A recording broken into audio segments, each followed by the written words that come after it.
Empezar la grabación y bueno, el, el- uno de estos objetivos el día de hoy va a ser la narrativa microhistórica. Como ustedes habrán leído el día de ayer en el portal y en algunos de los documentos que les entregamos, la economía, el método sin método de la economía social y solidaria tiene 6 pilares. El primero de ellos es la microhistoria compleja. La microhistoria es una narrativa que hoy vamos a entender, a comprender a grandes rasgos, porque hay muchísimos autores, muchísimo trabajo. Nosotros le damos un sentido de pilar o de fundamento de la economía social y solidaria. Otro fundamento otro pilar de la economía social y solidaria es las economías de aglomeración, que es la sesión del día de mañana. Un tercer pilar es también el territorio, la región, la noción de espacio y territorio, que son fundamentales para poder situar dónde, cómo y qué sucede en la economía social. El cuarto pilar tiene que ver más que nada con los marcos regulatorios, los marcos legales, la normatividad, las normas, las ISO, las NOM, pero también el marco constitucional, las leyes artesanales, las leyes de planeación, las leyes de economía, la economía circular. Estas leyes que le dan sustento, técnica y método legal a la economía social y solidaria son el cuarto pilar. El quinto pilar son las epistemologías y las doctrinas del sur, está tipos de educación como Paulo Freire, Dos Santos y otros autores que hablan, Enrique Dussel, sobre el decolonialismo científico cultural, que son muy importantes para el desarrollo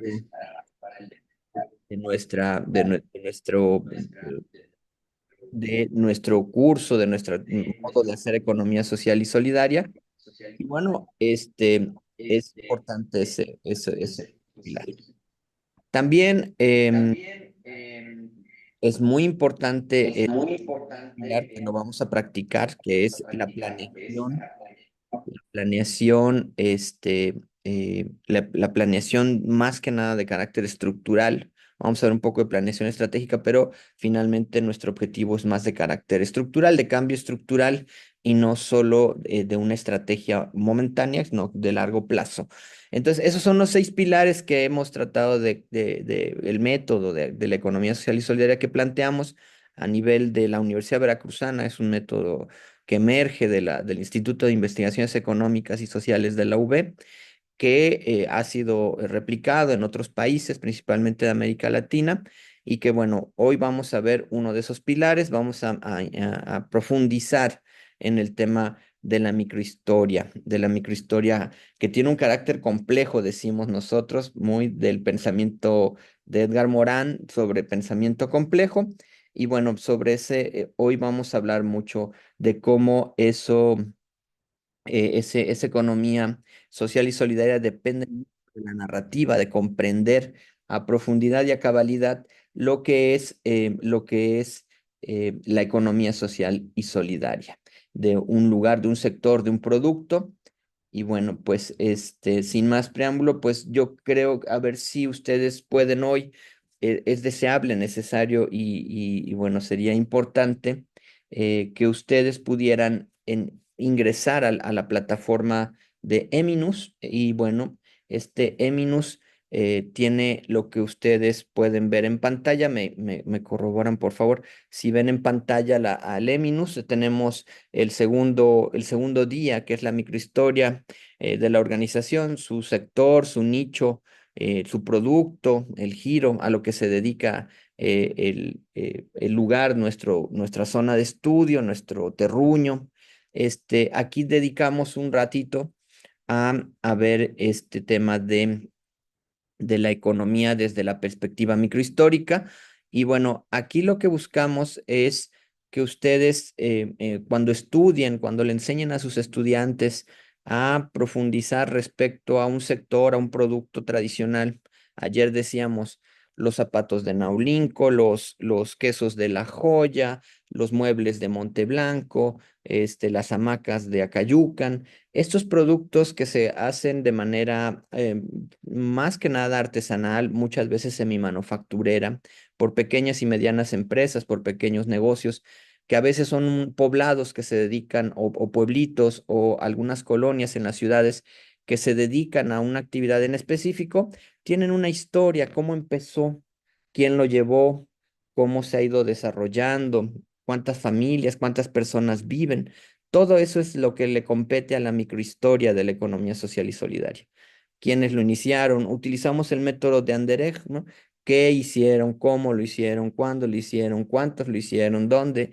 ¿Qué? ¿Cómo? ¿Cuándo? ¿Dónde? ¿Por qué? ¿Para qué? Esa es la narrativa microhistórica que de fondo vamos a estar utilizando. Estas preguntas que nos dan certeza o algunas realidades o algunas perspectivas de las personas, por eso decimos que son realidades, de varias personas o algunas en específico que son informantes clave, que nos dicen cómo es que inició el proyecto, el proceso, cómo ha ido evolucionando, quiénes participan, etcétera. Estas narrativas son fundamentales para la economía social y solidaria.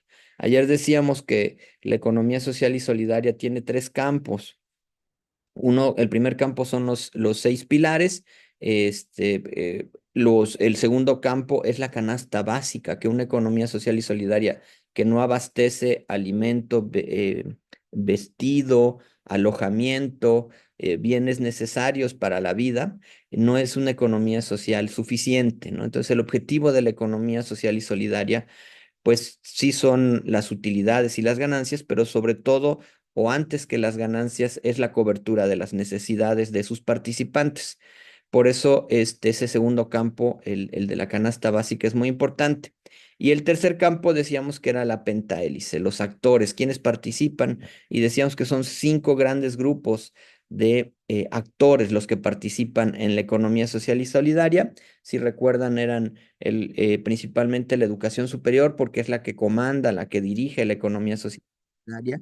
El segundo actor es el gobierno a su nivel estatal, perdón, federal, estados y municipios. En el caso de México, que se divide de esta manera su gobierno, federal, estados y municipios. Los 32 estados, los 2.646 municipios del país pueden implementar este tipo de economía. Esa es el segunda hélice.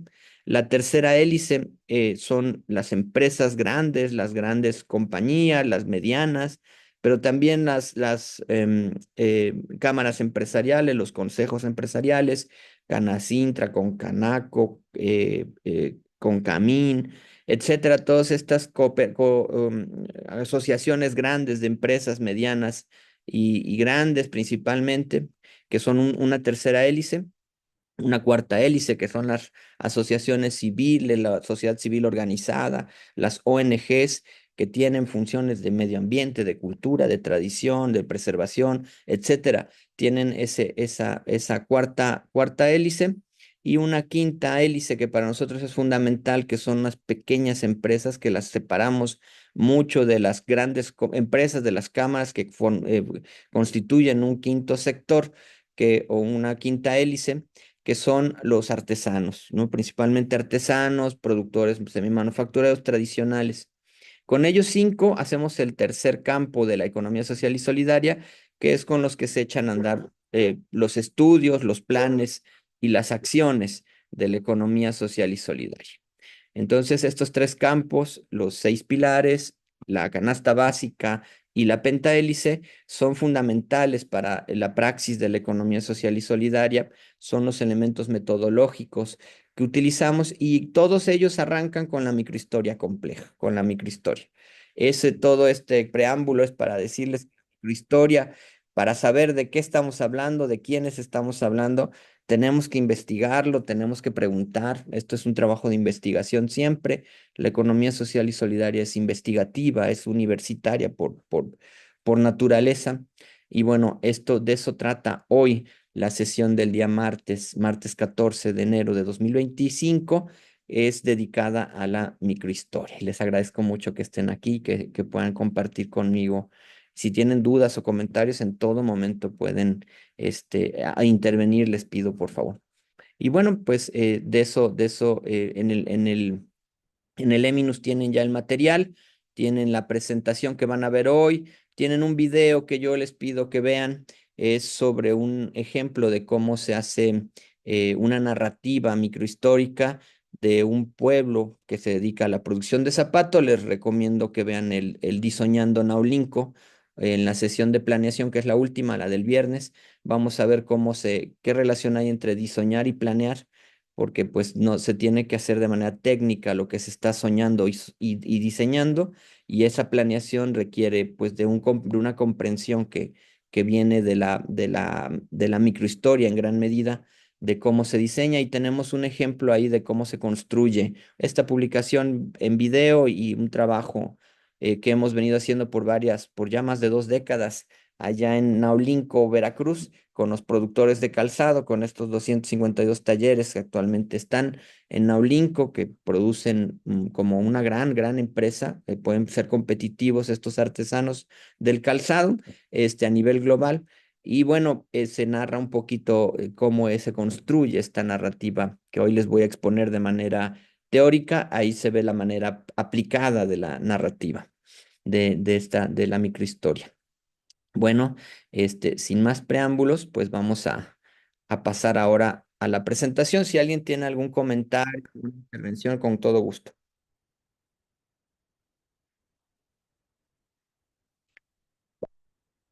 Bueno, em, también cabe mencionar que ya tienen su actividad número 2, que es otro texto. También son 2 a 5 cuartillas máximo sobre la narrativa, sobre la narrativa microhistórica que van a hacer de su sector y de su producto. Es una historia, una pequeña historia, tiene un método, hay muchos autores respecto al método, y bueno, la actividad número 2 de Eminus ya está vinculada, ya está puesta en el sitio de nuestro curso Profa, que es esta narrativa breve, pero muy consistente de lo que es el sector y el producto, donde se localiza. Creo que por ahí había una pregunta, ¿verdad? Una manita, maestra Claudia. Adelante, por favor. Sí, buen día. Buen día. La actividad de ayer que se tiene que subir, ya vi que es hoy hasta las 23:45, ¿verdad? Y en Es- este caso, la de hoy también sería también así con un espacio de 24 horas para sí, subirlo, Son, ¿correcto? son trabajos breves, por eso les damos del curso algunas horas para hacer Ujú. estas narrativas.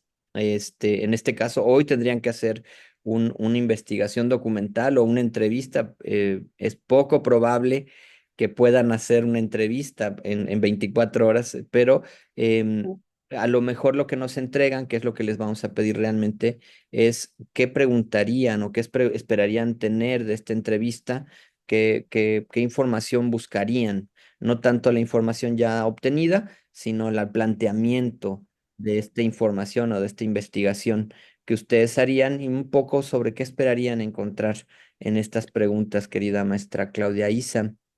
Este, el día de ayer también sí cuentan con 24 horas, todavía están corriendo el trabajo para el día de hoy. El día de mañana entregarían la sesión de hoy, y bueno, es rápido. Después van a tener unos días para juntar sus 5 trabajos, sus 4 trabajos, y los pueden mejorar, modificar, y la entrega final seguramente habrá una mejora en la nota final, porque ya se articulan los 4 trabajos previos, y de esa manera pues se le da mayor solidez a este ejercicio de investigación.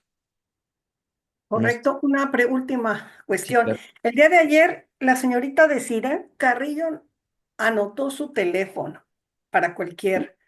Y a Sí, la hora que yo tenía esa duda del horario, que ya después lo encontré, ok. al parecer le falta un dígito a lo que yo anoté del teléfono de Desiree. Y entonces yo mandé mensaje de texto, pero no.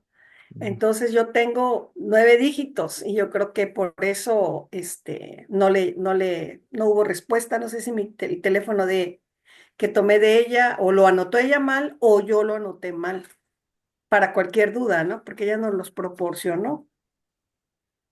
Ese era que el momento en línea que nos surgen consultas, ¿cómo podemos solventar ese tipo de dudas, ¿verdad? Gracias. Sí, mire, ya la maestra de Cire ya lo puso en el chat, lo acaba de poner justo en este momento para que lo corrobore.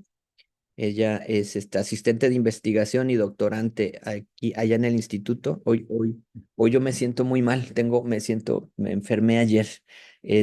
Por eso no estoy en la casa de ustedes dando la sesión desde acá. Y y les transmite allá la maestra está creo que en el instituto.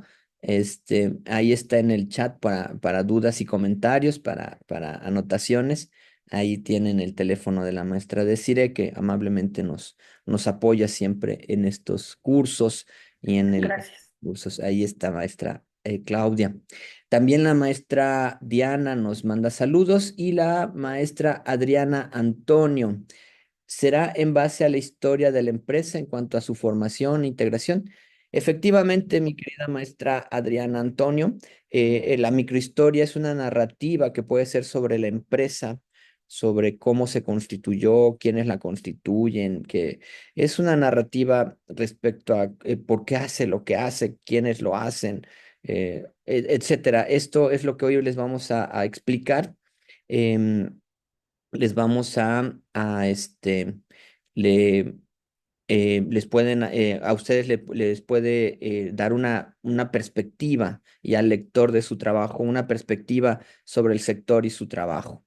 Sí, ahí la maestra decide también, no sé si con eso, maestra Adriana Antonio, más o menos, ahorita lo tendríamos que profundizar.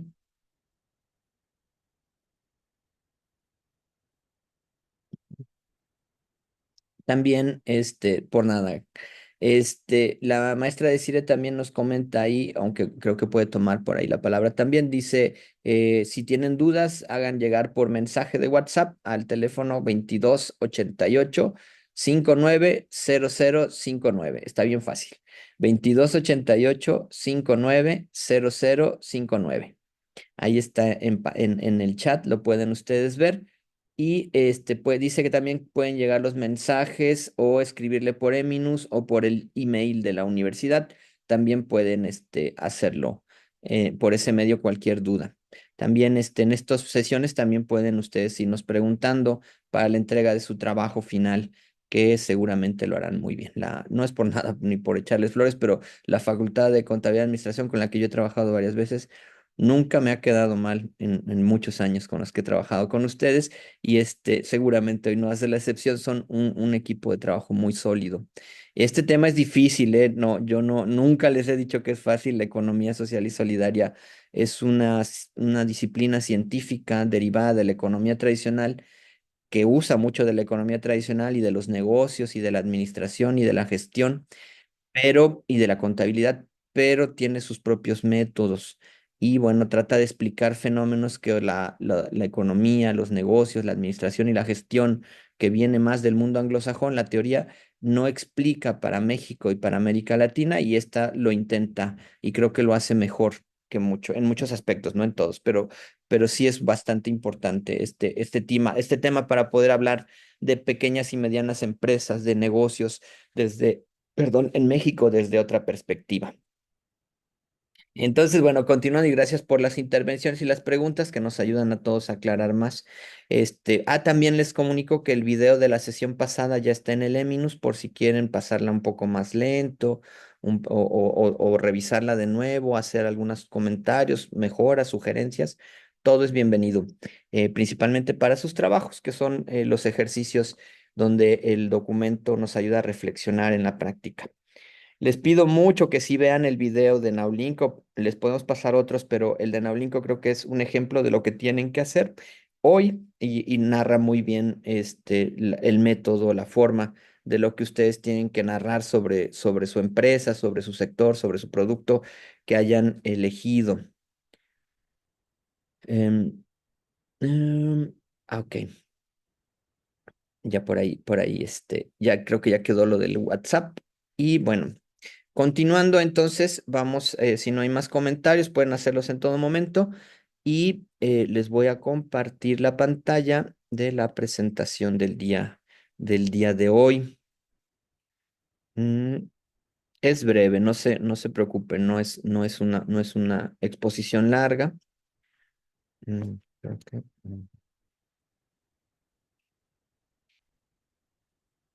ya está. Mm,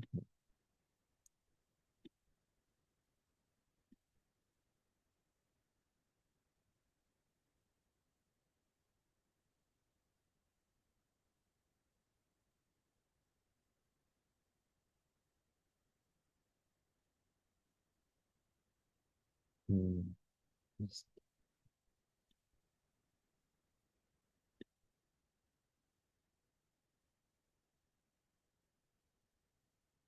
mm, mm,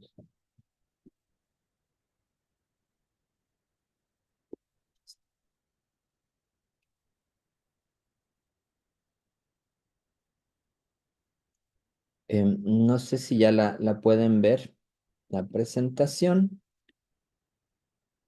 Dice la microhistoria de la organización, su giro y nicho, sector y producto.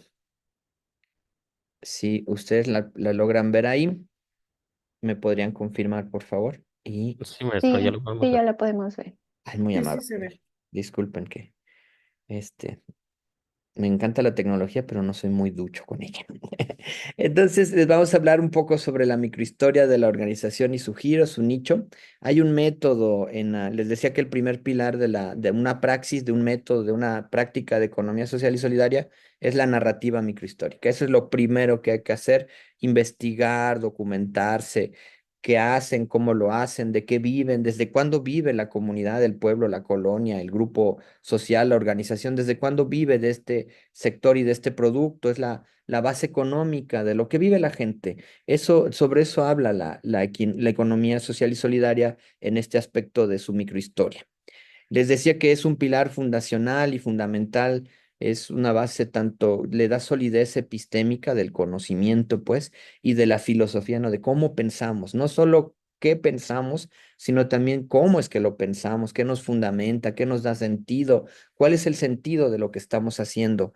Muchas veces la microhistoria nos permite reflexionar el sentido profundo de lo que hacen las personas, por qué lo aman, por qué lo detestan también por qué no se salen si no les hace feliz, por qué no se van a una mejor opción o por qué siguen inercialmente dedicados a esa actividad, ya sea que les gusta, no les gusta o simplemente es lo que hay, ¿no? Ser campesino porque mi padre fue campesino, ser zapatero porque mi padre fue zapatero es cierta inercia social. Y bueno, hay que explicarla, no basta con decir que hay una inercia social, sino que hay que explicar cuáles son, desde la perspectiva de ustedes, los académicos, los investigadores, los científicos, que somos nosotros, somos todos nosotros los que estamos en este curso, somos científicos y tratamos de entender, explicar, razonar por qué la gente se dedica a lo que se dedica, de por qué vive de lo que vive. No basta solo con decir que son buenos en lo que hacen, sino por qué significa para ellos. La actividad económica es muy importante y eso es parte importante de la microhistoria y de la economía social y solidaria. Hay muchos teóricos y nosotros tomamos un método propio.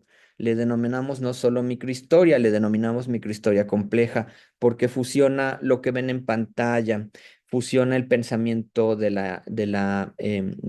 pensamiento complejo de Edgar Morin, la microhistoria de Giovanni Levi con la microhistoria de Manuel González y González, de estos importantes y reconocidos teóricos de la microhistoria, principalmente ellos dos son los que fundamentan a este método.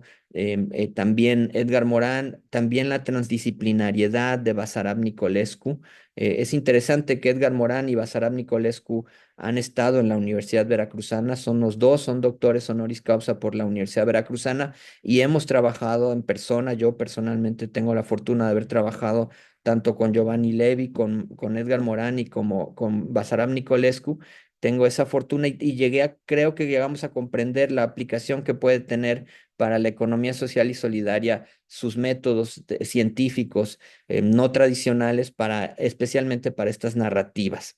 Y bueno, existen los métodos tradicionales de la historia, ¿no? Que son por etapas, como lo hace Walt Whitman Rostow, que es narrar la historia como en el primer momento, en la primera etapa, se hizo la agricultura, en segunda etapa se hizo la producción artesanal, etcétera. Esta visión de la historia es interesante, no la suprimimos, no la borramos, pero no es la más importante, no es la microhistoria que queremos hacer. O también como por ciclos, ¿no? En algún momento estuvimos en una situación mejor, luego ha caído la situación y luego mejoró, y luego como ciclos económicos, como lo hace Joseph Alois Schumpeter. Nosotros tomamos las etapas, tomamos los ciclos y los incluimos con transdisciplina, con pensamiento complejo y con microhistoria. Hacemos esta visión más profunda de las narrativas. Entonces, lo que van a ver hoy y el método que les proponemos para narrar es básicamente la mezcla de todos estos sistemas, perdón que lo dije de manera tan abrupta, mezcla o es un análisis combinado de todas estas metodologías. Y bueno, la microhistoria que nosotros hoy vamos a emprender tiene un poco de transdisciplinariedad, tiene un poco de pensamiento complejo, lo aplica a la visión de la historia por etapas, a la visión a la historia como ciclos continuos y utiliza esta idea de un bucle recursivo, ¿no? Si ustedes analizan la historia personal de cada uno de ustedes, encontrarán que hay cosas que vuelven a suceder cada cierto tiempo y lo que narra la microhistoria compleja es que hay unos bucles, algo que ayer preguntaban ustedes mismos, hay recursividad, o sea, revolvemos al origen, volvemos. Normalmente nuestra historia es como, no es una línea continua ni una escalera, sino más bien es como una espiral se repite en la historia, ¿no? Lo que ocurrió en nuestra historia mundial, lo que ocurrió en nuestra historia personal, tiene esta recursividad. Volvemos al origen con un cambio, no es el mismo punto, sino que está más arriba de la espiral, va transformándose y va cambiando. Entonces la microhistoria compleja tiene esa función como de espiral. ¿Qué objetivo o qué objetivos pretendemos con con la sesión? Principalmente pretendemos realizar un apartado teórico con una metodología que les decía que mezcla estas ideas científicas, principalmente el pensamiento complejo, porque hacemos esta idea de bucle recursivo, de recursividad de la historia y bueno, pues el objetivo de la sesión es una comprensión, si no total, sino un poco parcial del esclarecimiento de la microhistoria como parte fundamental de lo que pasa en los países de América Latina, principalmente en México, en Veracruz, en Coatzacoalcos, básicamente, ¿no? Hay ciertos patrones que se repiten y se repiten. Hay que encontrar los orígenes, por qué suceden estas situaciones, por qué pareciera que vamos avanzando y de repente volvemos a esta inercia de no poder mejorar la cuestión, los modos de vida, los insumos para la vida, pareciera que siempre estamos recursivamente buscando mejorarlos. Específicamente sobre microhistoria, hay muchos autores. La que nosotros empleamos, aunque está fundamentada más que nada en Luis González y González, de acá de México, y en Giovanni Levi, de allá de Italia, pues también tomamos un poco de historia cultural, de la microhistoria cultural de Carlo Ginzburg, o la microhistoria económica de Eduardo Grandi y de Carlo Maria Cipolla. Y también tomamos un poco del análisis de vida cotidiana o de economía local, perdón, de microhistoria local de George Duby o de Robert Danton, que analizan la historia local. De la historia local tomamos mucho porque estos autores que les podemos facilitar, toda su bibliografía la tenemos en digital. Es muy importante comprender estos métodos para poder entender la vida de nuestras actividades económicas a nivel local, de nuestros negocios, de nuestros empresarios, de cómo piensan, cómo son nuestros emprendedores. Y bueno, vamos directo ya al tema. La microhistoria trata de hacer una descripción muy realista, más que realista, del comportamiento humano, recurriendo a un modelo en el estudio de la conducta humana, en la acción, en el conflicto, en el ejercicio del libre albedrío, de esta libertad individual. Y a pesar de, más allá de las trabas de los sistemas descriptivos y de lo que normativamente te pide el análisis histórico tradicional, aquí se da la libertad de que cada quien exprese la historia de su negocio, de su actividad productiva, de sus modos de vida, de una manera más libre, con sus propias palabras, y ya nosotros como investigadores vamos tratando de recuperar esta información. Esto lo decía Giovanni Levi en el 85.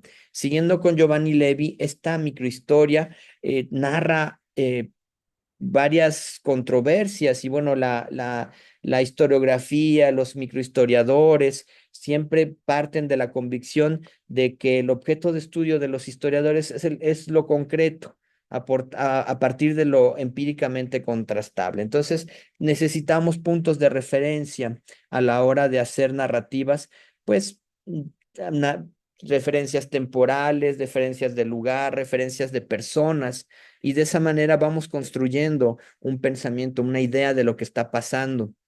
Si estudiamos la vida individual y tratamos un objeto local, esas dos posibilidades obligan a nosotros, a los que estamos investigando, a correlacionarlas, sector y producto, con cómo vive la gente, qué pasa a nivel local.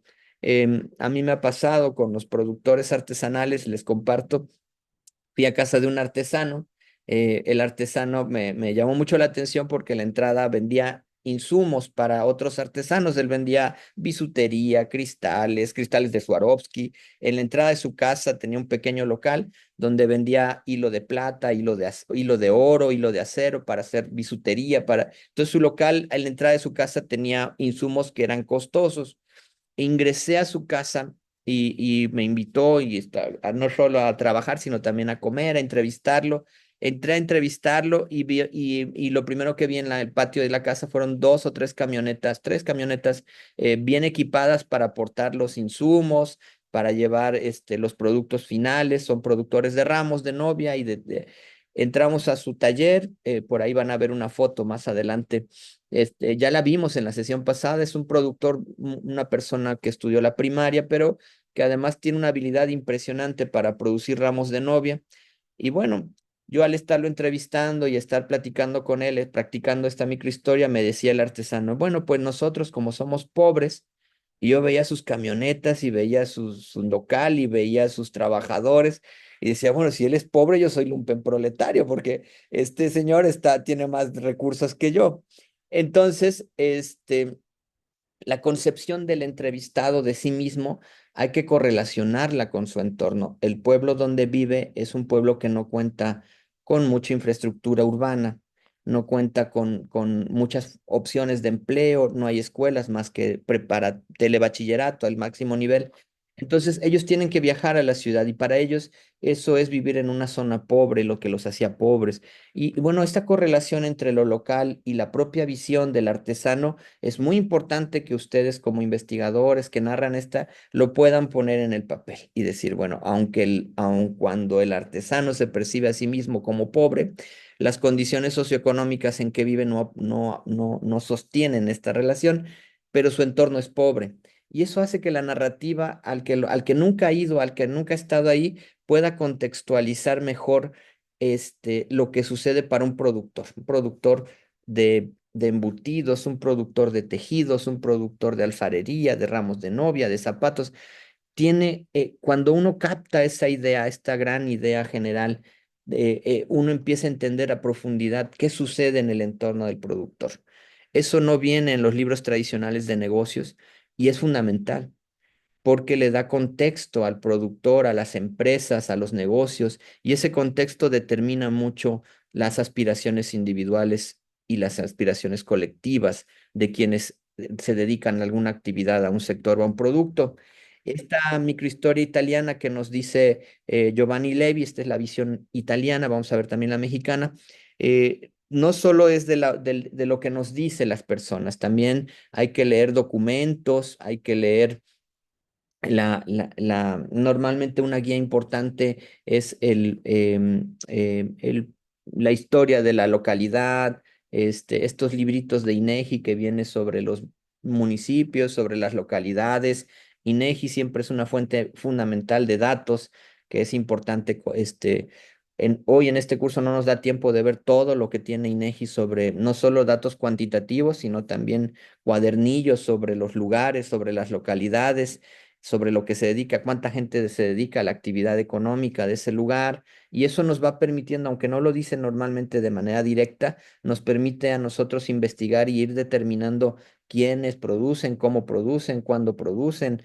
No todos los productos se producen de manera homogénea durante el año, especialmente si están vinculados al sector agropecuario o agrícola. Pues tienen temporadas, ¿no? El piloncillo se hace en cierta temporada, los vinos y licores en cierta temporada, las conservas, las frutas, etcétera, tienen cierta temporalidad, y esos documentos nos permiten, esa información documental nos permite ir dando una narrativa mejor, y nos podrían esclarecer ciertas situaciones que, si nada más vemos los datos duros, nos causarían problemas y contradicciones, ¿no? Entonces Giovanni Levi nos dice: lean los documentos no solo a lo que dice el informante. Y bueno, Giovanni Levi tiene este texto que se llama Microhistoria Italiana. Y bueno, vamos a profundizar un poquito en él. Esto lo tomo de un maestro aquí de la Universidad Veracruzana que me facilita esta presentación. Es el doctor Raúl Romero Ramírez.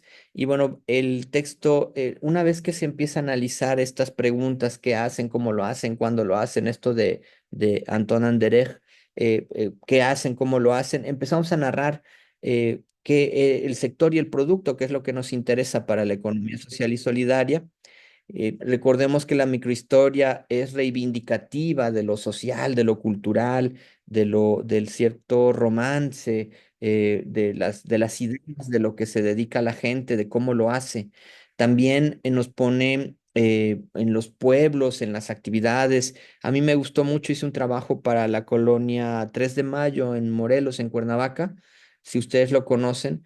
¿Cómo se hace allá? Se hace alfarería de mucha calidad, a grandes volúmenes, no son pequeñas empresas, son medianas empresas. Es toda una colonia dentro de Cuernavaca que es visitada por muchos revendedores que vienen de Ciudad de México, de Puebla, de Veracruz, que llegan a Morelos, a Cuernavaca, a esa colonia donde hay talleres, alfarerías.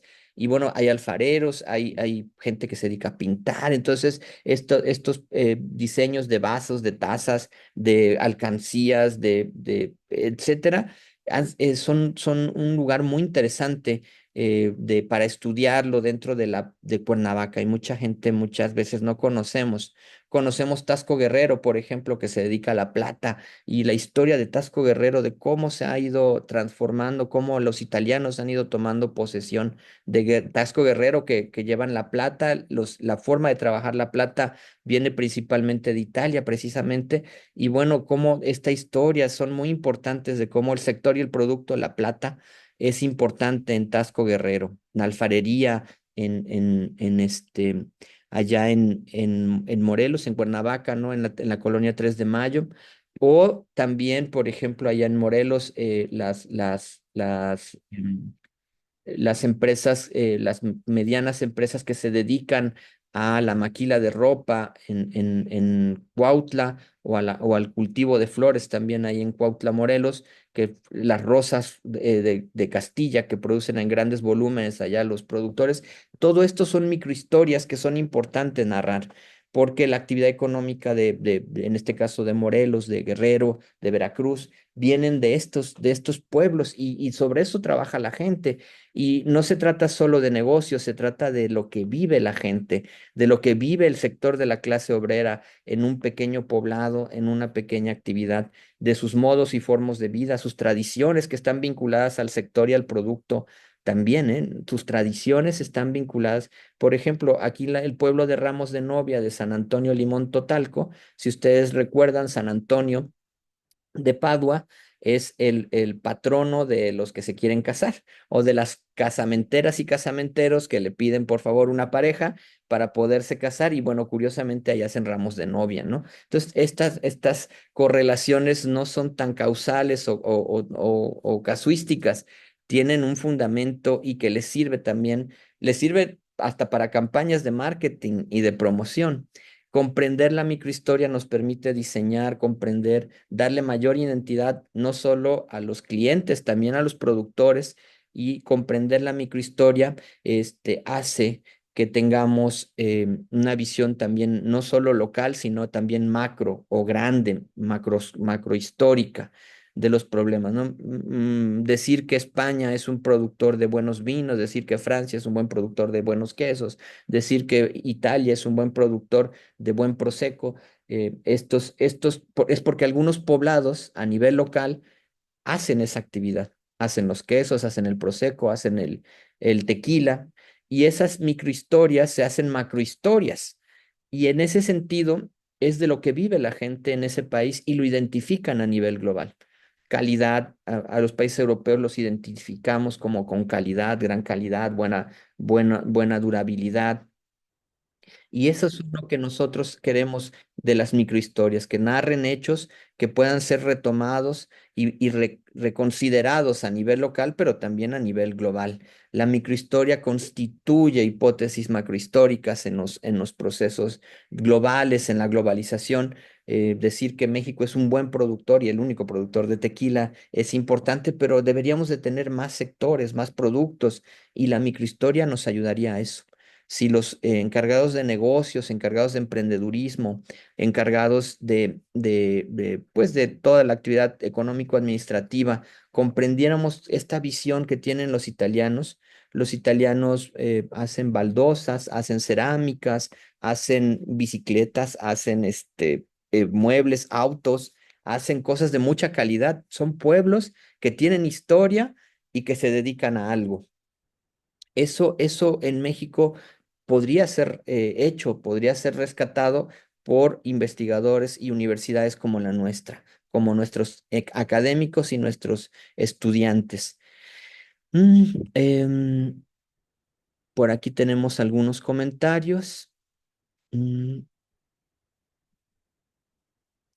ajá, exactamente, maestra Claudia Isa. De ahí vienen las certificaciones de origen, las denominaciones de origen, las patentes, los etcétera, de esta también, de estos fenómenos. De ayer hablábamos de la importancia que tiene para la economía social y solidaria la preservación cultural, el rescate, ¿no? El queso de hebra, el queso, el diseño de la bota de Naulinco, los muebles de Monteblanco, esos diseños se deben de patentar porque alguien los tendría que proteger, y la microhistoria nos permite también ese tipo de actividades. Ese sentido, la microhistoria es una descripción realista del comportamiento humano, cómo, por qué, para qué se dedica la gente, qué problemas tiene, qué conflictos tiene. Yo les comparto que al estudiar a Naulinco, el conflicto social es la principal lastre para la producción. Tenemos conflicto entre los hermanos, los primos, por el taller, por la máquina, por el diseño, y esto es muy constante y eso limita mucho el desarrollo de esta actividad económica, y eso no viene en los libros tradicionales de economía o de negocios o de gestión o de exportación, porque, bueno, damos por sentado condiciones que no están dadas en nuestro país y que debemos trabajar. La microhistoria nos permite darnos la idea de cómo está fragmentado, cuáles son las contradicciones, de esta gran pluralidad que tenemos en nuestras economías locales, en las economías de aglomeración o en las pequeñas empresas. Y bueno, el objeto de estudio, por ejemplo, si Giovanni Levi nos pone de ejemplo las peleas de gallos en México, y bueno, podríamos primero pensar que pues, está mal que los animales se maten y que los humanos disfrutemos. Hay quienes lo apoyan, ¿no? Porque es su modo y su forma de vida por generaciones. Y bueno, estas consideraciones narrativas es precisamente lo que hace la microhistoria, de poner las diferentes posiciones. Muchas veces nosotros a nuestros estudiantes les pedimos que a la hora de hacernos un trabajo nos pongan un solo posicionamiento, que ya estén de acuerdo. Pero la verdad es que los trabajos serían más ricos si, como lo que van a hacer ustedes, tiene las contradicciones entre grupos, clases sociales, entre mismos productores que compiten, que están ahí en el conflicto, entre primos, hermanos, muchas veces esta narrativa es más enriquecedora, más se puede dilucidar mejor qué es lo que apremia en el lugar, en el sector y en el producto. Aquí nos pone la maestra Claudia Isa también. Del caso de carne de Chinameca, el conflicto humano, canceló el contrato internacional de millones de México, se pasará a traer a Bancomex, eso es común en México. Fíjese, maestra, que en toda la carne de Chinameca, tan exquisita carne de Chinameca, que es tan particular, no está protegida por los derechos de propiedad industrial o de tradición, o de como un sector tradicional.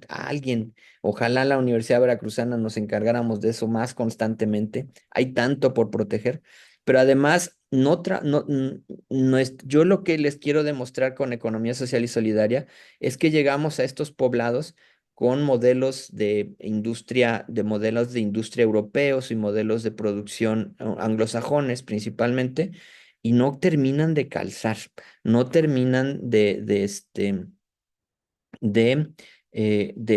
ser útiles para poder organizar a los productores de carne chinameca. Pero los de la economía social y solidaria sí funcionan. Y entonces ya no se presentan estos conflictos, o ya no son un problema los conflictos, porque los conflictos no se quitan, ¿eh? Simplemente aprendemos a vivir y producir, a comercializar con este tipo de organizaciones. Fíjense que, por ejemplo, em, em, aquí en Veracruz se impulsó mucho en los años 90, finales de los 90, principios de 2000, las empresas integradoras, y traían el modelo muy anglosajón, muy también europeo, y no funcionaron, quebraron la mayoría. Y este problema fue porque no comprendimos nunca, las instituciones de educación superior no comprendimos esta situación. ¿Por qué no serviría la economía social y solidaria en las instituciones que aquí nos menciona la maestra Claudia Isa? ¿Por qué no serviría que los funcionarios de Bancomex, que los funcionarios de la Secretaría de Economía, que conocieran sobre economía social y solidaria? Porque no tendríamos estos inversiones de tiempo, dinero y esfuerzo del gobierno en formas que no funcionan para México. Si conocieran economía social y solidaria, en verdad podrían trabajar mejor con los pueblos. Partirían de reconocer la microhistoria. Eso no lo han hecho, no lo hacen, y no lo van a hacer hasta que comprendamos que esto es importante, que no es que no se trata de un romanticismo o de una autovalorización nada más, sino que es de comprender dinámicas sociales. Y las dinámicas sociales determinan las dinámicas productivas, porque si la carne de Chinameca se ha producido, el popo, que ayer ay, se me antojó tanto, se ha producido por décadas y por generaciones, ¿por qué se sigue produciendo? ¿Por qué no han quebrado pese a los grandes vaivenes de la economía?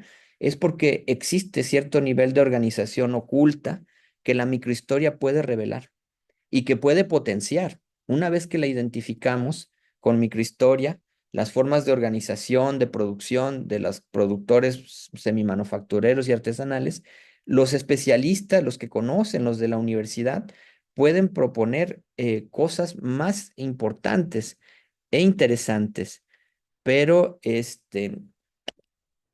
pero hay que comprenderlo. La microhistoria es el primer paso importante para comprender. Solo se aprecia y se valora lo que se conoce y se comprende. Eh, eh, eso, eso es importante. Por eso la microhistoria es tan importante. Mm, Aquí. Bueno, y vamos directo ya. Esto es lo que ustedes van a hacer un poco en el trabajo. En su sector y en su producto, van a ustedes a ir viendo el contexto, qué cuestiones son importantes, qué son relevantes, qué está dentro del sector o del producto, que vamos a usar más el método de Manuel González y González, pero Manuel González y González coincide mucho con Giovanni Levi, y por eso decimos que es importante el contexto. Aquí pensemos como lo hacía José Ortega y Gasset, este filósofo español tan importante, que decía que nos decía Manuel González, perdón, José Ortega y Gasset en los diálogos del Quijote nos decía, yo soy yo y mi circunstancia. Si no cambio mi circunstancia, no me mejoro yo. Entonces, en ese sentido, el contexto para poder ser mejores productores, mejores trabajadores, se requiere mejorar el entorno, el contexto, ¿no? Si los productores de queso, si los productores de tequila tienen contextos favorables para la producción, para la vida, para en sus mismas empresas, pero también en donde viven. Si tienen mejores escuelas, mejor seguridad, seguramente el sector y el producto va a prosperar. Ese es el principio muy importante de la economía social y solidaria. Descubriendo el contexto, podemos ver dónde hay que trabajar, qué se tiene que trabajar, cómo se puede mejorar. La contextualización es fundamental en la microhistoria de todos los tipos, en la italiana es fundamental, en la mexicana es fundamental. También cómo se habla. Muchas veces los estudiantes, principalmente los de nivel básico, de licenciatura, ellos son críticos a la hora de ver cómo hablan ciertos grupos de productores agrícolas o campesinos o ganaderos y no logran comprender que el lenguaje no solo es lo que dice, sino lo que implícitamente transmite con sus formas de transmisión del conocimiento. Esa comprensión permite también a la hora de narrar que hay identidad o no la hay, si hay modos específicos de hablar, de comunicar y de palabras específicas del sector y del producto, hay tradición y hay cultura. Y eso es importante de contextualizarlo. Y también hay que buscar analogías con otros lugares, comparativamente, algunos otros espacios, estructuras, formas. Bueno, se parecen mucho los productores de queso de Acatlán, de Jesús Carranza, los productores de quesos, ¿no? Tienen formas analógicas o formas parecidas de producir, de organizarse, viene de muchas formas, las analogías contextualizan muy bien. Recuerden que los trianguis prehispánicos y las formas de comercialización, muchas veces asumimos que son simplemente mercados y no, hay mucho más aquí en el altiplano, en la zona, por ejemplo, de Cantona, que está justo este pueblo precolombino que pues es más grande que Teotihuacán, que está en la frontera exactamente entre Veracruz y Puebla, en la zona del Seco de Puebla y en el de Perote del lado de Veracruz. Ese pueblo acudían hasta 9 tipos de idiomas, 9 pueblos diferentes indígenas a comercializar. Era una zona cultural. ¿Cómo se fundaron? ¿Cómo pudo ser el Imperio Azteca esas pirámides? ¿Y cómo logró tener el dinero suficiente? Pensamos que fue sojuzgando a otros pueblos, pero al principio no tenía ejército, tenían comercio. Las localidades, los pueblos precolombinos, los pueblos actuales tienen una fuente de ingresos para su sobrevivencia, el comercio, la actividad de intercambio, y eso, entre mayor haya actividad económica dentro de una localidad, mayor será el beneficio y la situación de bienestar que puedan experimentar quienes ahí viven.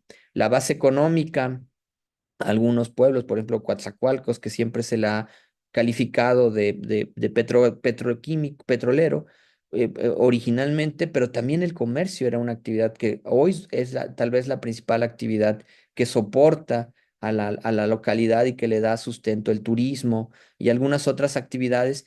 Estas actividades económicas fortalecen las formas de vida y por tanto se deben de narrar, se deben de contextualizar, se deben de entender para poder saber qué relación guarda nuestro sector y producto con otras actividades, con otros modos de vida y qué tanto depende de que a otros les vaya bien para que puedan seguir comprando nuestro sector y nuestro producto. Así, este, la microhistoria nos va dando en este aspecto de la microhistoria italiana, eh, nos permite la condición, comprender la condición, la posición, la situación, la conducta y los comportamientos de los grupos sociales. Los productores de carne de Chinameca, como bien decían, tienen condición, posición, situación, conducta y comportamiento individual y de grupo. ¿A qué se debe ese? ¿Se organizan? ¿Quiénes los apoyan? ¿Por qué no los logramos comprender en sus formas de organización? Porque independientemente de que podamos ayudarlos a producir, exportar, a certificar, a acreditar sus productos, finalmente ellos van a seguir subsistiendo porque les funciona. Entonces, comprenderlos más que criticarlos, tratar de potenciar sus o mejorar, no cambiar, sino potenciar, ampliar lo que ya hacen, hacerlo más científico, más técnico, más profundo, partirá de reconocer y comprender cómo se organizan y la microhistoria va a ser fundamental para entenderlo. Este, de esa manera, es por eso que Giovanni Levi, los autores, y para la historia, microhistoria, es importante para la economía social y solidaria. Algo que aporta, que complementa el mexicano Manuel González y González, ustedes recordarán una novela que se llama Pueblo en Vilo. A mí me encanta, pero más que nada hay en un artículo que les vamos a poner de Giovanni, perdón, Luis González y González. Él nos habla del terruño, lo que le adiciona a- al trabajo de Levi, este Luis González, es el tema de la patria, de la matria, de que el lugar, nuestro lugar de origen nos enorgullece. Yo nací, crecí en Jalapa, tuve la oportunidad, mi hermana se quedó a vivir en Europa, yo me vine de regreso para acá. A mí me emociona mi país, me gusta mi puerto, mi pueblo, me gusta Veracruz, la comida, la gente. A veces me desespero con la cuestión urbana, el tráfico de la ciudad y el caos, la falta de potenciar a este gran país como México, pero amo mi país, amo mi terruño y creo que la mayor parte de los mexicanos experimentamos algo parecido. A este lugar lo conocemos como patria y dice Luis González también como matria. Es nuestro lugar de origen. Amamos nuestra comida, amamos nuestros lugares y bueno, amamos a la gente que vive también aquí, de alguna manera, ¿no? Entonces, Luis González nos dice, la microhistoria es una versión popular de la historia, lo que dice la gente, lo que le mueve, lo que le hace sentido. No es una cuestión estrictamente científica, sino que de lo que pasó, sino que lo que pasó hoy día me hace sentido y me importa. Me importa lo que como, la música que escucho, los lugares que visito, las iglesias, las catedrales, los parques, me emocionan y de esa manera, este, eh, si me voy de aquí, siento que lo extraño, siento que yo estuve 6 años fuera de México y recuerdo mucho que yo quería una tortilla, no se imaginan con qué frustración y desesperación quería comerme una tortilla. Y bueno, y entre otras cosas que extrañaba a mi familia, pero la tortilla era importante. Y no había. Entonces, ese terruño está hecho de cosas, de sabores, para otros tal vez no tenga sentido, pero para nosotros tiene sentido el lugar, el aspecto geográfico, el clima, la naturaleza, ¿no? Yo tengo un primo que vive en Chihuahua y cuando viene dice, ay, cómo me gusta venir acá porque todo es verde, ¿no? Que allá todo es café, tierra. Y bueno, le va muy bien, pero y vivirá siempre allá y sus hijos son de allá, pero ama su tierra y extrañamos. La microhistoria rescata ese sentido de pertenencia, de no solo que nos pertenezca la tierra, sino que nosotros pertenecemos a ella y que la localidad, el origen es fundamental. La microhistoria de un sector o de un producto tiene que evocar esto. Yo les comparto, tuve un par de estudiantes que llevaron a Chicago, llevaron queso de hebra y tortillas de maíz y de harina de trigo y vendían quesadillas allá. Y nada más iban a llevar quesos las primeras exportaciones fueron totalmente irregulares porque se las llevaron en la maleta, los quesos. En los mercados nostálgicos en Estados Unidos, con más de 20 millones de mexicanos allá, son importantísimos. salsa. Hoy es día es diferente, ¿no? Nosotros la empresa cooperativa que les presenté ayer, la de Biecoart, ellos exportan salsas, embutidos, licores mexicanos y se los venden no solo a los mexicanos, a los latinoamericanos y a los norteamericanos gringos también. Se les vende todos estos productos. Y bueno, es la nostalgia de lo que existe. Los mercados nostálgicos no existirían si no existiera esto que nos dice Manuel González, perdón, Luis González y González, que es la matria, el terruño, y eso es importante proponerlo y promoverlo a nivel local. La microhistoria mexicana no solo se construye de sabores y de olores, sino también de algunos objetos que son simbólicos para nosotros. Algunos objetos, lo sacro, lo que nos es importante, algunas reliquias, algunos recuerdos.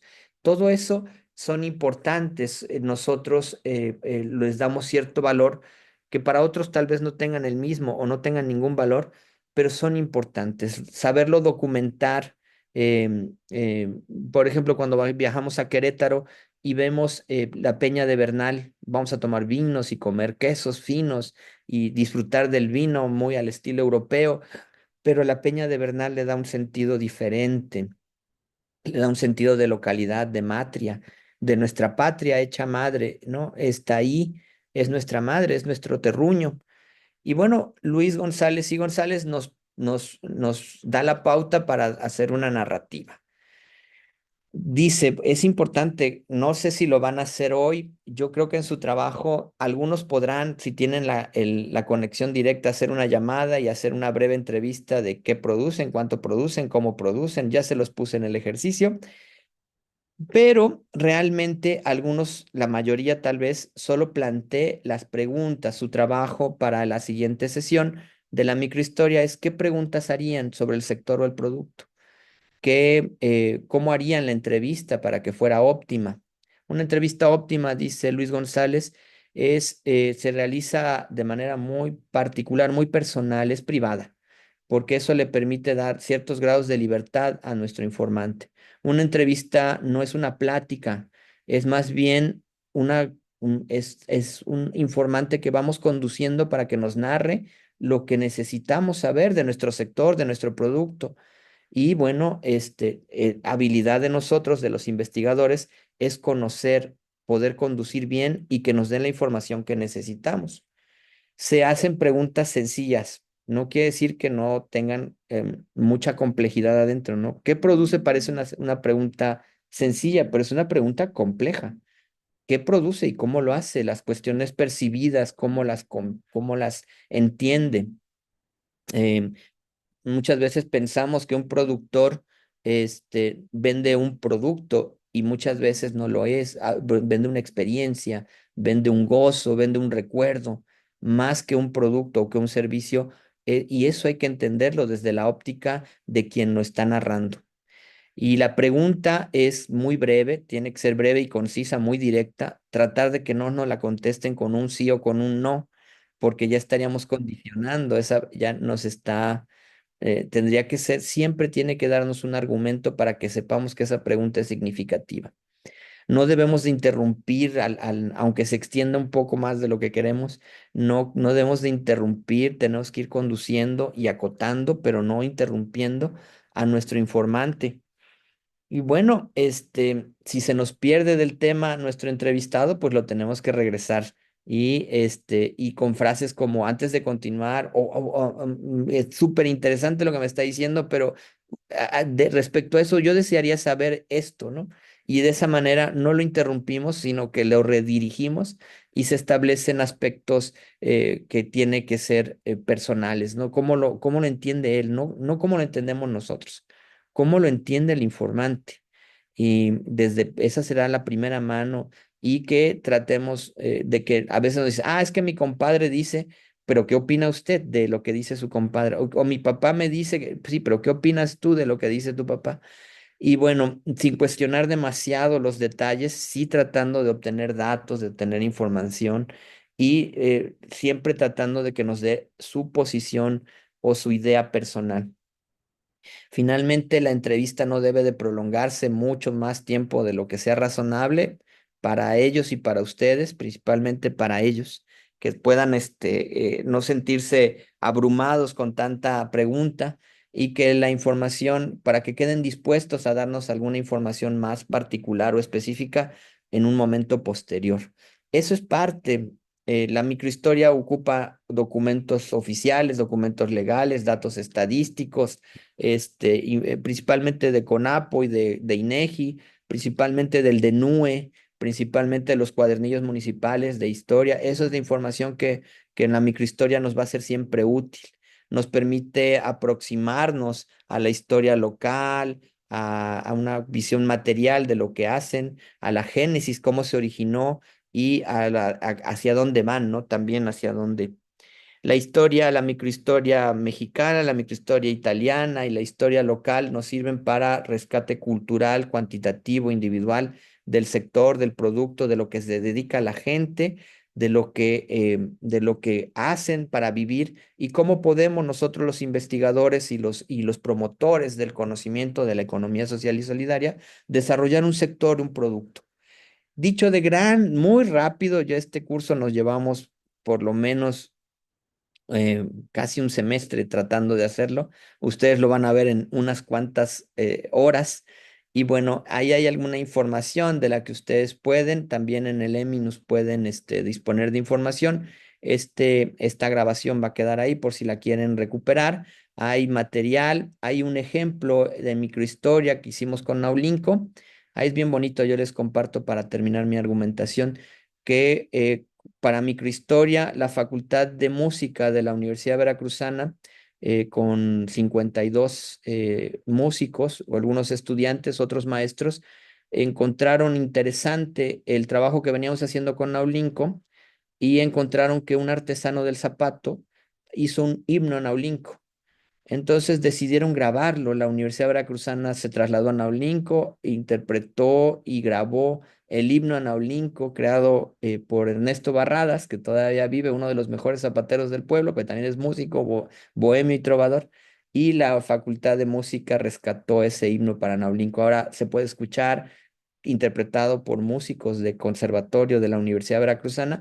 Y bueno, esos pequeños rescates que son, tal vez no son científicos, sin embargo, son muy importantes. Ayudan a la identidad, ayudan y contribuyen a que el sector y el producto permanezca en el ideario local y en el colectivo internacional para la producción y venta, para la distribución de los productos. Es hermoso, es un trabajo que le da cierto carisma a nuestra actividad en el área económico-administrativa y creo que es una visión un poco diferente de lo que trabajamos normalmente, pero créanme, es fundamental para que nuestro país avance. Este modelo de microhistoria y de economía social y solidaria importan para el desarrollo del país, para el desarrollo de la ciencia, del conocimiento y para la autovalorización. Eso sería cuanto por mi parte. Estoy abierto a sus comentarios, a sus críticas, a sus propuestas y a lo que ustedes quieran hacer. Muchas gracias.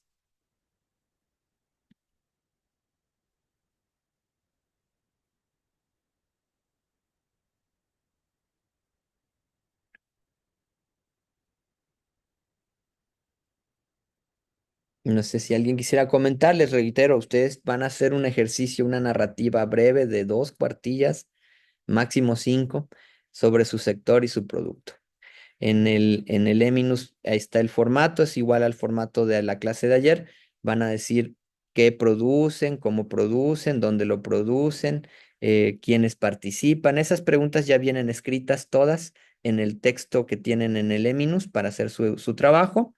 Recuerden que este trabajo se relaciona con el anterior y con el que viene, entonces pueden hacer algunos correlaciones ahí que serían deseables. Y bueno, pues se les pide mucho, pero sabemos que tenemos maestros que se esfuerzan mucho. Los sacamos un poquito de su área tradicional de trabajo, pero a veces eso también ayuda a refrescar un poco la propia actividad académica y profesional. Vale decirlo, nosotros, yo trabajo en una consultoría también y ahí utilizamos microhistoria compleja para hacer planes municipales de desarrollo, por ejemplo, o planes de ordenamiento.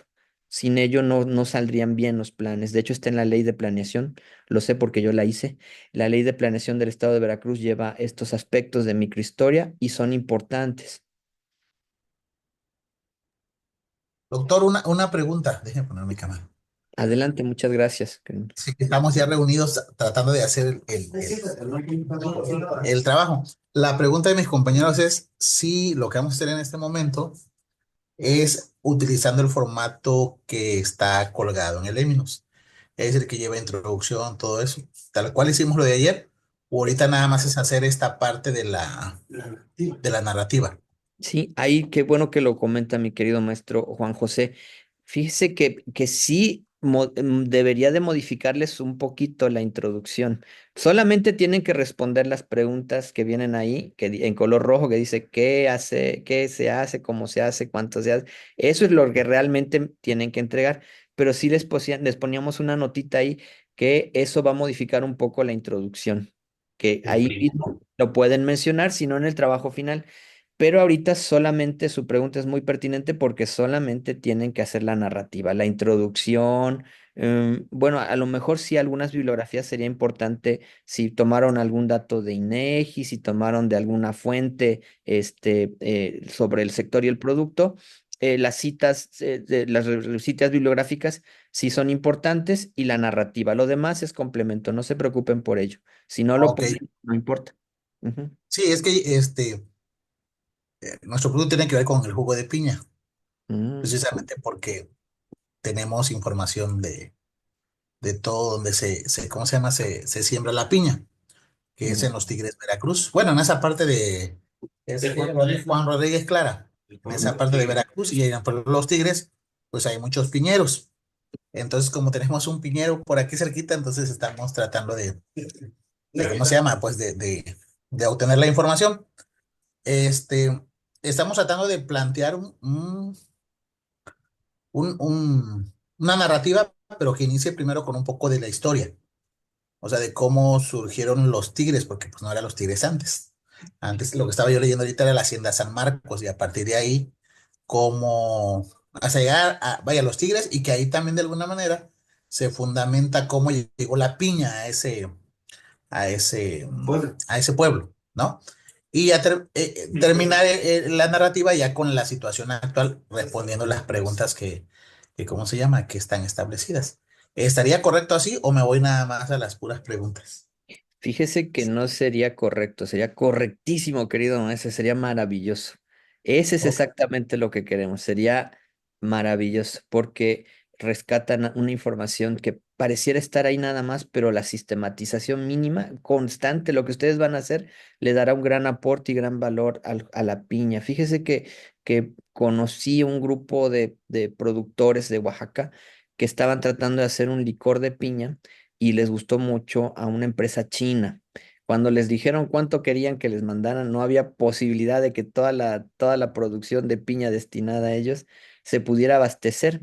Pero interesante, ¿no? Porque además los chinos empezaron a tratar de probar cómo hacerla, extraerle el agua y solamente mandar como una especie de polvito que se hidratara Ujú. de nuevo allá en China y bajar y se metieron muchísimo, ¿eh? Y bueno, voy a buscar esa información a ver si se las puedo facilitar. Sí, Pero es que aquí perdón, aquí nuestra idea va en el hecho, nos decía el maestro, porque él es piñero, que ujú. la piña es de tres clases, que es la de primera, la de segunda y la de arrastre. Sí, Ajá. arrastre, ¿no? Sí, el arrastre. Entonces la de arrastre es tanto la de segunda como la de arrastre son piñas que digamos que en términos comerciales no cumplen con las características para ser comercializadas. Entonces, esas se venden en el mismo pueblo y el mismo pueblo lo que hace a partir de ahí es jugo de piña, que es lo que venden a las orillas de la carretera. Pero que ciertamente como no lo han, digamos que no han formalizado todo esto, ¿sí? Pues incluso no tienen el proceso, la tecnología, por ejemplo, para conservar el jugo y entonces en unas 2, 3 horas ya se atepacha y muchas cosas, ¿no? Entonces la idea es como ir por ese lado para más que la piña, porque esa pues ya la que es de primera, esa sí ya la exportan como tal, ¿sí? Entre pues los grandes agricultores que ella. Entonces, aquí lo que nosotros queremos rescatar es precisamente el jugo de piña y algunas cosas que pudieran ser como a lo mejor a partir de ahí la piña en almíbar o el tepache incluso mismo, la piña cristalizada. O sea, hay muchas cosas que pueden salir de ahí. ¿Sí? La mermelada. Entonces queremos hablar de esa historia. Sí, sí, fíjense, porque el trabajo final se basa mucho en cómo van a hacer un plan, qué harían con esa historia, qué harían, ya nos están dando la respuesta. Dicen, haríamos mermeladas, haríamos licores, haríamos... Es que, de hecho, perdón, eso se lo pusimos en el trabajo, en el de ayer. Viene una parte donde dice trabajos futuros o misiones futuras. Bueno, aparte de esto, se puede hacer esto, esto, esto y esto. Están diseñando, van a ver que ya están diseñando, ya lo verán a la sesión de mañana. Eso me fascina, lo están haciendo muy bien. Felicidades, maestros, sí, va a ser un bonito trabajo. Ya les diremos después con la maestra Elena, con la maestra Janet, que posiblemente queramos hacer una pequeña publicación de todos estos esfuerzos que ustedes están haciendo y que pues si hacemos algunas mejoras o adecuaciones, seguramente ya van a estar listos, pero pudiéramos hacer una pequeña publicación significativa de todos sus trabajos y con esos aportes que nos comenta los maestros que están con el maestro Juan José Chinas, sería maravilloso porque dan evidencia de algo que en la región es importante. Sí, sí, sí, sigan así, me creo, maestro, me emociono más yo que ustedes, creo. Gracias. Gracias. Por ahí hay un comentario también de la maestra Adriana Antonio.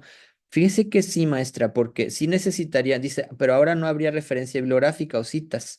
Sí habría un poco, porque les vamos a pedir que vean un poquito de lo que es microhistoria. Ahí les pasamos un texto que viene en un libro de economía, de historia regional de aquí de la Universidad Veracruzana, viene cómo se hace el estudio y bueno, por lo menos las citas del método sí vienen.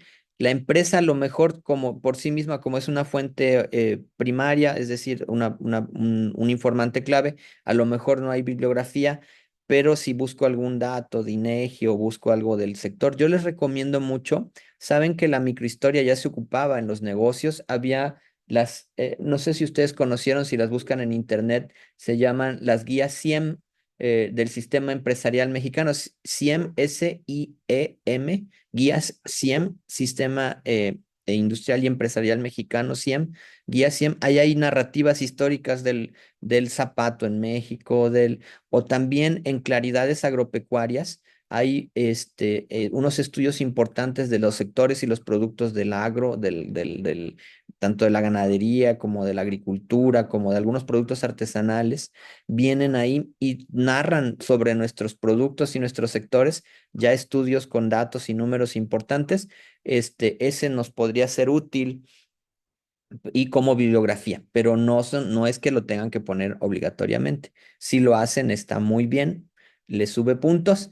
Si no lo hacen, no les baja puntos. Nada más es de cómo se meten ustedes a estas narrativas. Sí, sí se necesita bibliografía. Perdón que le insista ahí mi querida maestra Adriana Antonio.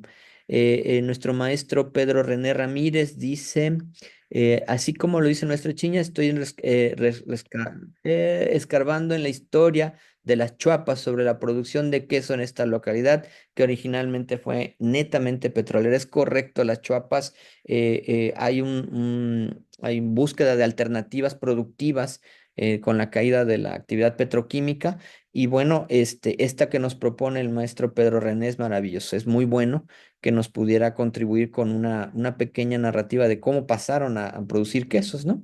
Y el lugar, el terruño, la producción, eso aportaría mucho. También la producción de hule, nos dice el maestro Yeshua Cortés, la producción de hule es muy buena.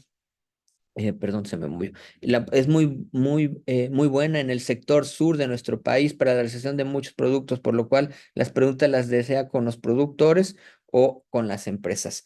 Con los dos. Vamos a necesitar que hagan preguntas sobre el sector, producto, empresarios, productores, empleados, trabajadores, lo que pudieran recuperar. Yo sé que de un día para otro es imposible, pero como les decía, a veces formular la idea de a quiénes entrevistarían, cómo los entrevistarían, sería Oiga, suficiente. maestro, nada más una pregunta. Soy Joshua.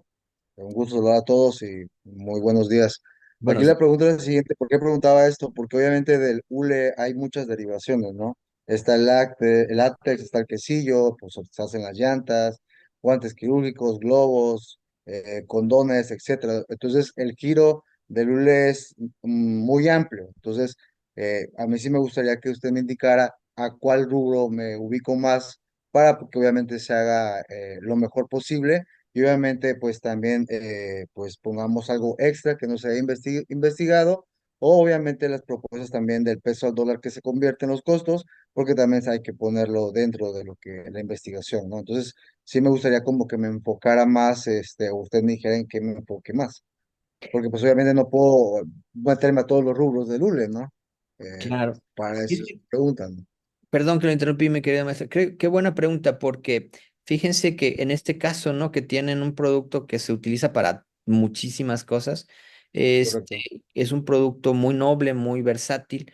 Es que nos enliste, nada más ya con el que el maestro Joshua nos enliste todo lo que nos acaba de decir, todo lo que puede ser utilizado para, y que y más bien yo se la voy a voltear, mi querido, se la voy a regresar, mi querido maestro, porque más bien Adelante. usted nos podría decir. ¿Por qué motivo elegiría uno o dos o uno en especial?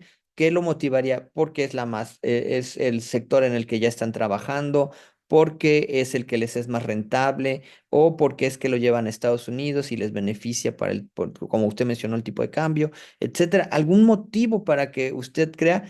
Pero ese va a ser más para el trabajo final. Ahorita con que nos narre cómo es que producen el hule, quiénes son, dónde están, qué hacen, cómo lo hacen, con que nos narre eso, ya cumple con su trabajo de hoy. Incluso si solo hace las preguntas sobre eso. Y ya en el trabajo y puede dar algunas ideas para ir adelantando, que eso es muy rico, que ya lo hicieron algunos compañeros, decir, bueno, cuál sector y cuál producto sería de este abanico. Yo creo, o con mis conocimientos técnicos, usted es maestro Joshua, Joshua, perdón, podría plantearnos más bien cuál cree o considera que es el mejor producto o uno de los que podría ser más significativo que los demás y decir por qué, ¿no? No sé si me explico, mi querido maestro. Sí, la entendí perfectamente. Muy amable y gracias por su atención.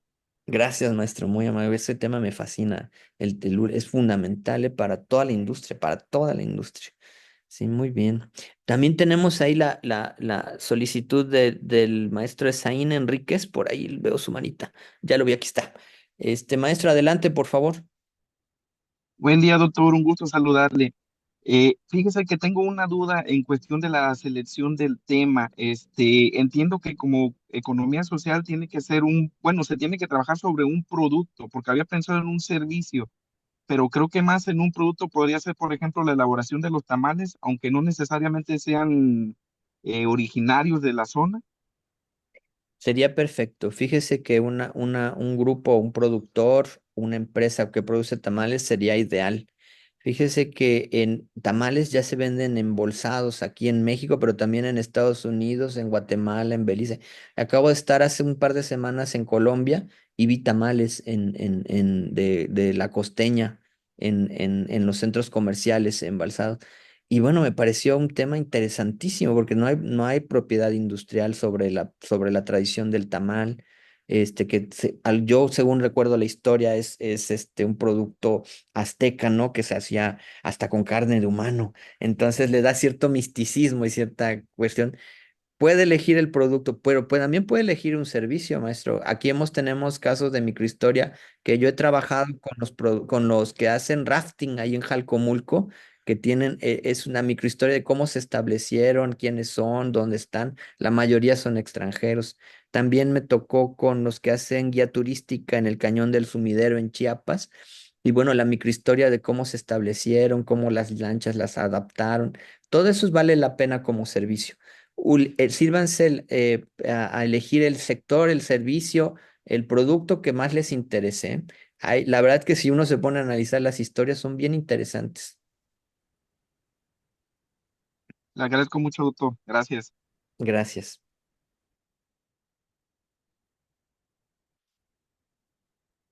No sé si alguien tiene algún otro comentario, duda.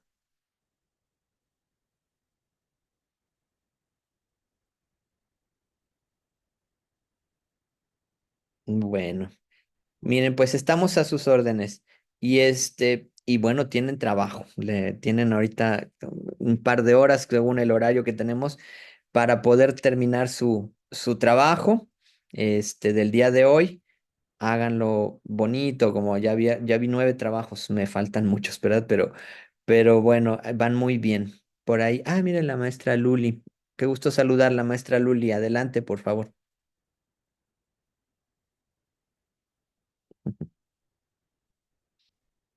Tiene eh, desactivado ahí está. Gracias, ahora sí. Muchas gracias, maestro, por permitirme la palabra un momentito. Bueno, pues me da un poquito de pena hablar porque como todos son súper expertos y yo pues no soy del área, pero pues me atreví porque veo que es usted muy, muy amable, muy comprensivo. Yo precisamente había pensado lo que comentó el maestro, un servicio, porque este, aquí en Cuatza, aquí en Barrillas específicamente, está empezando un fenómeno muy interesante que es de, como lo que usted mencionaba del rafting, hay una cosa que se llama paddle, stand-up paddle. Entonces, está empezando a haber, había una sola escuela, ahorita ya hay 3 escuelas de paddle. Entonces, y precisamente son locales, son personas de aquí de Cuatza que lo están emprendiendo. Entonces tenía la duda si sí se podía hacer. Y bueno, pues también quería preguntarle en su experiencia eh, haciendo entrevistas, muchas veces la gente como que, bueno, si somos como el maestro que hablaba de las piñas, que es nuestro conocido y la información nos la va a dar fácilmente, pero muchas veces cuando nos acercamos a alguien y le preguntamos, a ver, ¿y cómo empezaste? ¿Y cómo le hiciste? ¿Y cómo se te ocurrió? ¿Y cómo? Como que la gente se cierra. Entonces, si usted tuviera tips como para cuando enfrentamos esto de que no quieren darnos la información tan fácil, ¿no? ¿Hay alguna barrera? Le agradecería. Gracias, maestro. Muchas gracias, querida maestra. Fíjese que sí, el pádel es un invento mexicano, es una adaptación me parece que es un señor de Guadalajara que no tenía el espacio suficiente para poner su cancha de tenis y se le ocurrió hacerla así y hacerla cerrada y que valiera rebotada. Y de ahí empezó la historia del pádel, que está protegido, tiene derechos, propiedad y etcétera, hasta el diseño de la raqueta, ha sido un fenómeno el pádel. Yo creo que es un buen tema de investigación y genera economías muy importantes. Aquí en el puerto de Veracruz me tocó ver unas canchas, aquí en Jalapa también es un boom de canchas. Interesante, yo creo que sería un tema bien bonito poderlo trabajar. Y de la experiencia, fíjese que yo trabajo, un lugar que a mí me encanta trabajar es San Antonio Limón Totalco, que le digo que hay más de 300 talleres que hacen ramos de novia.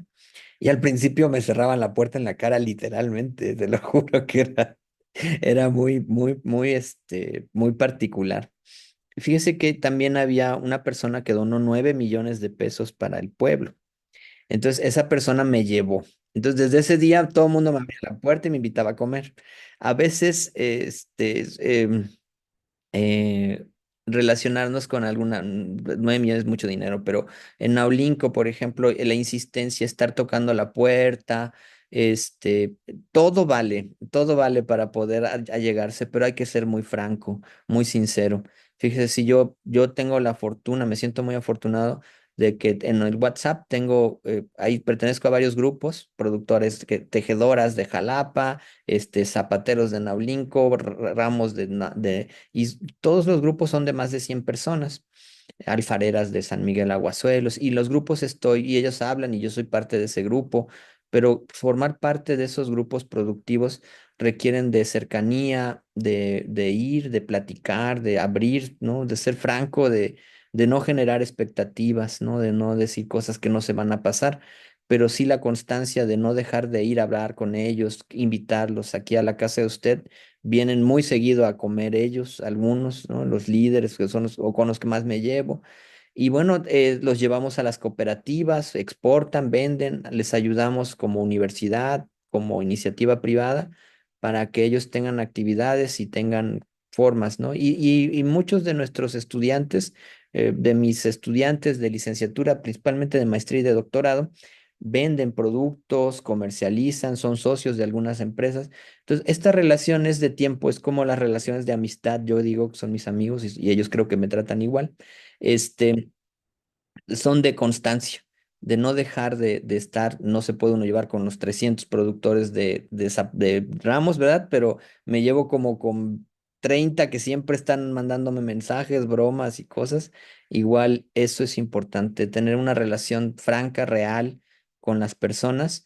Eso hace que los grupos sociales sean proclives y favorables para poder tener con ellos. Si usted empieza una relación con los de pádel, a lo mejor termina jugando pádel, promoviendo el pádel y teniendo cancha de pádel y raquetas, todo, porque además es caro, ¿eh? La raqueta, los insumos, todo eso, las pelotas y las clases, y requiere de ejercicio, de alimentación, etcétera. Entonces, seguramente se meterá en un mundo, a mí me dicen que soy el investigador de los artesanos, eso me dijo el rector Martín hace unas semanas. Yo soy el investigador de los artesanos y me gustó mucho. Entonces me identifico con eso. No sé si más o menos respondo, mi querida maestra. Gracias. No sé, Gracias. no sé si alguien más tiene ahí alguna pregunta.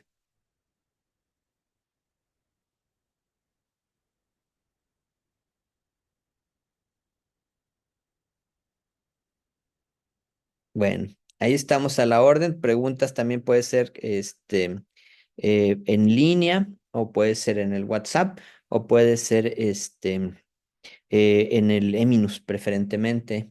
Ahí vamos respondiendo. De todas maneras, mañana nos vemos y vamos a ver economías de aglomeración. Ese concepto me gusta mucho. Y bueno, los veo mañana. Les agradezco de corazón su atención. Les dejamos mucho trabajo, yo lo sé, pero yo sé que van a hacerlo muy bien. Les envío un saludo y un abrazo. Gracias a todas y todos.